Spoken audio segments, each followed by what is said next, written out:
You know, we all have an answer for who God is, or what we think God is, or what we would like to think that God is.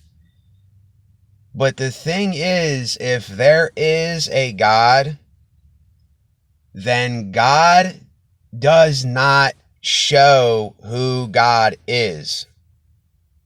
And if there is a God, then I think that God is everything if there is a God. I think God is this tree, is these leaves, is the air, is everybody that I see, everything that I see, if there is a God. But I don't know.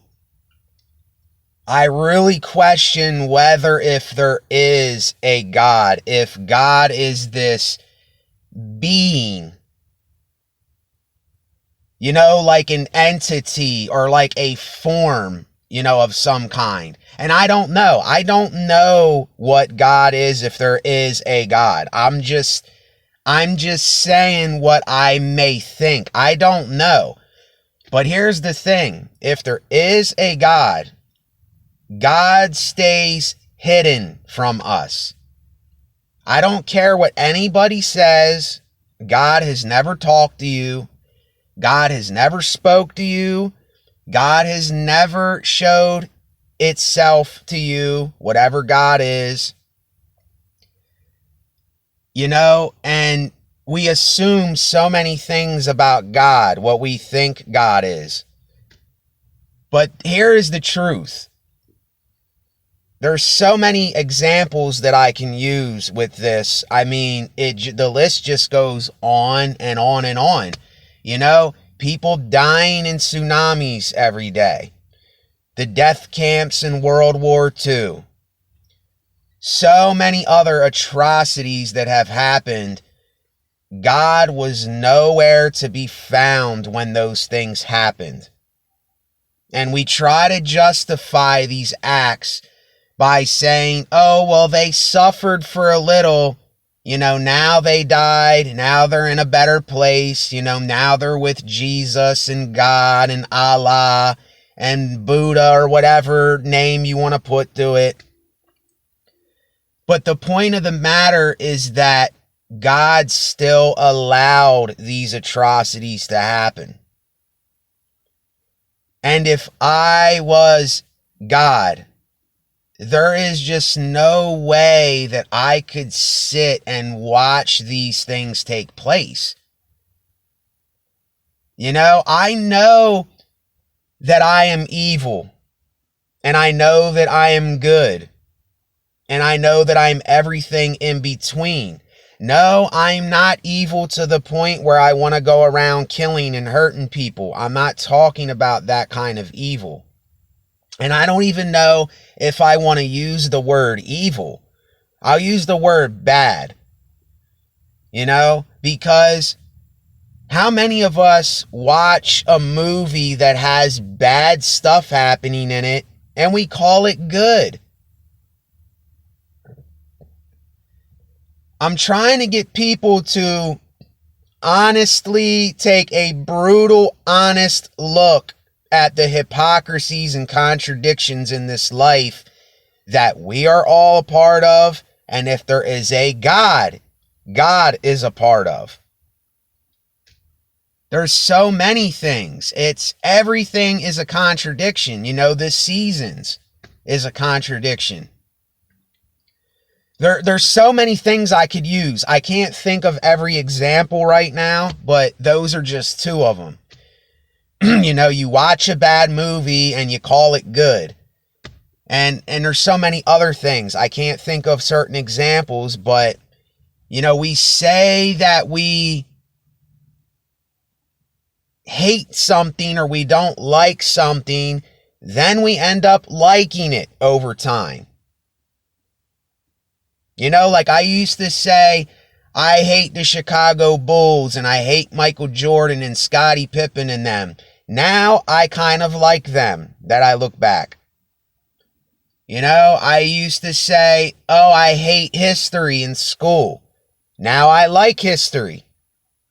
because I was foolish and ignorant at that time. You see, I didn't know yet because I wasn't asking myself questions and I wasn't looking into things for myself.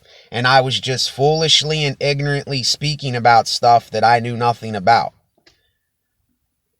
But this whole God thing, you know, we will never know if it is just this, but the way that I am seeing things and everything that I have witnessed in my life and everything that I know, I can't see there being anything else after this. I just think when the lights are out, the lights are out. And it is a scary feeling. But at the same time, it's not a scary feeling. Because once I am gone, I won't be thinking about any of this anymore.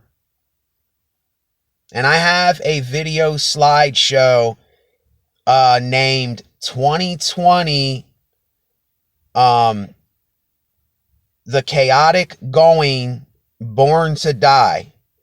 If y'all want to watch that, I would like y'all to watch that. It's a poem. It's a slideshow that I made. You know, it's kind of just saying all this is chaotic. And no matter what we do, we're all going to die one day. You know, we're on borrowed time here, fellas. We're on borrowed time here, ladies. And I don't say this to depress you. I want you to live a long and healthy life. But I don't want you to be struggling every day and thinking about hurting yourself or other people. No, I don't want that either. You see, it's like if you don't come to this realization that everything contradicts itself. Everything contradicts itself. You see how I just said that? I said, I want people to live a long and healthy life and die in their sleep at a really old age. But yet I don't want you struggling and wanting to hurt and kill yourself. See, everything's a contradiction. It lies in everything. From wars to famine to the seasons to how we operate as people to the things we do. And I can't quite come up with examples right now, but I know a lot of you understand what I mean, even though you may not want to admit this to yourself yet. But this, through studying many different topics and looking into many different things and researching myself and once being a believer and reading the Bible and going through my own hardships as a drug addict and witnessing horrible deaths in my family and seeing my brother die of an overdose and all these things, I cannot sit here and say that there is this God that is just watching everything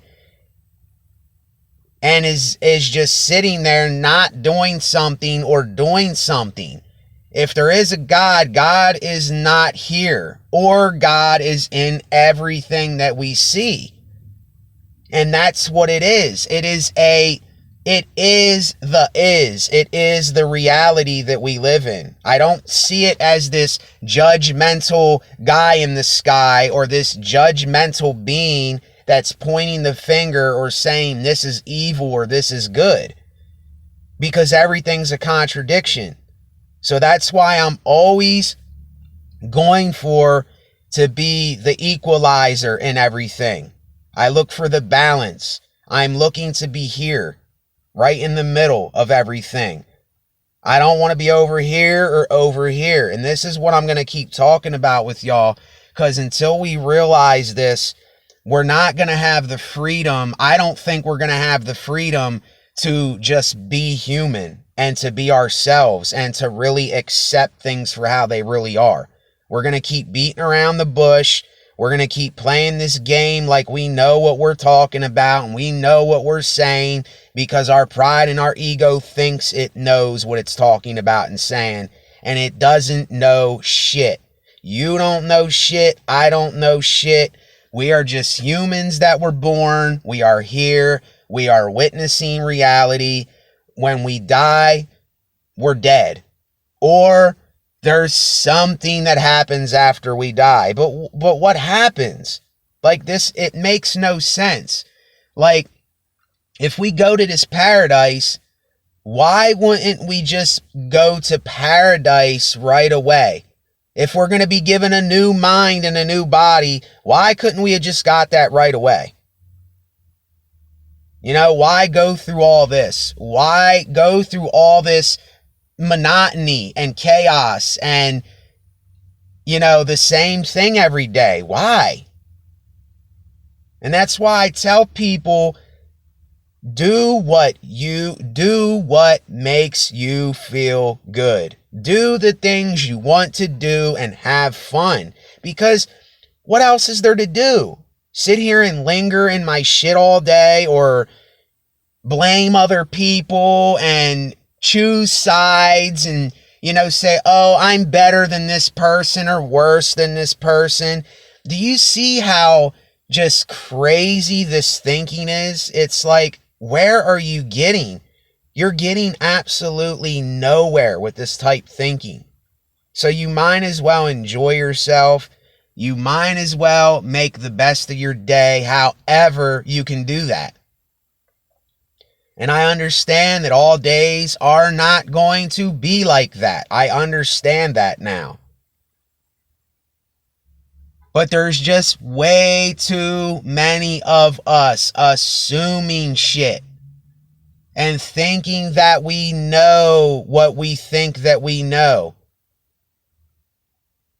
And then we say, oh, God has done this for me, or God is going to do this for me. Well, why didn't God do something for the people in the death camps that were screaming out for help? Why didn't God do something for the child that was in a hospital for years crying out for help? Why didn't God help them people out? But then we like to think that God's going to do something for us. What makes us so more special than them? Sorry, harsh reality, but I'm not sorry though, because this is so many people's pride and ego that tells them this shit, and I hear it all the time on YouTube and all over the internet. I hear it from everybody. Like, God has a plan for you.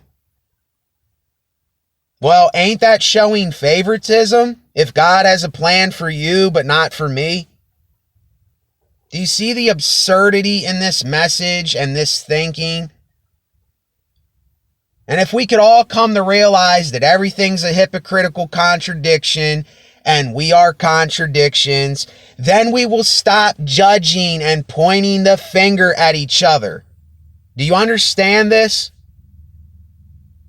Anytime you pick or choose a side, you are saying that I am better than, I am different, I'm not like this person, I am something, they're not something. Bullshit. We're all human. We all have a heart. We all have skin and bones, flesh, blood, and we're made of water, and we're going to go through this life and we're going to die. None of us are different. You are not special or chosen. You know, get over yourself. I'm tired of hearing this from people. You know, this is why we have a lot of the problems that we have.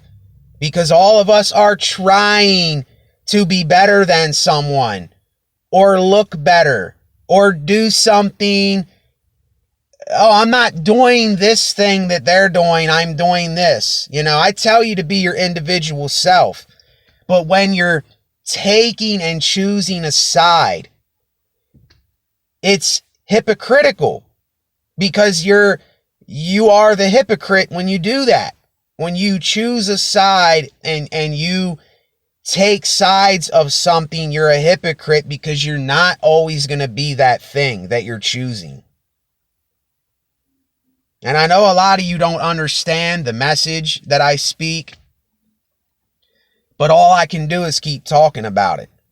And I know it doesn't matter. You know, it's not going to earn me brownie points or get me any further in life. It ain't going to do none of that.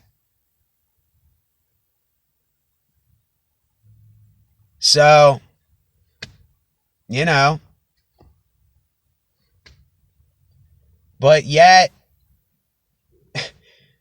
we're going through this life thinking that we are earning merit with God because of how much we believe or how much we do. You see this, it's this favoritism thing. It's this choosing thing. It's this I am special and you're not thing. And it drives me crazy because I hear this boasting all the time. And it's even in the Bible. It's even right in the Bible. These people go against the very message that they preach about in the Bible. It says, your works are like dirty rags, filthy, dirty rags. And it talks about boasting. Just look it up. It's even in the Bible that these people claim to live by. It says, we are saved by grace. I'm not being a Bible thumper. I'm just saying what it says that these people say they live by. It says, we are saved by grace through faith and not by works. That means that there is nothing that you and I can do for grace or to be saved, to be saved from our sins, if that's what you want to, believe or go by. But there is nothing you can do if there is this God in the Bible to earn merit or to deserve favor from God. There's nothing that you and I can do. Isn't that great? Then we don't have to try so hard to be something or earn something. There's so many people that don't get this message, and I will use the Bible and other things for this because I agree with that. I do agree with this boasting stuff, And if none of us would do that and we could all just be truthfully, brutally honest with each other, we would just be what we are and say what's on our mind and say when we're having a shitty day or say how we're feeling. You know what I mean? It's this constant trying to be, this constant choosing something, choosing a side instead of being a part of all sides. And then this goes completely against love yourself and your neighbor. Love your neighbor as yourself. You won't love your neighbor as yourself if that's the way that you think.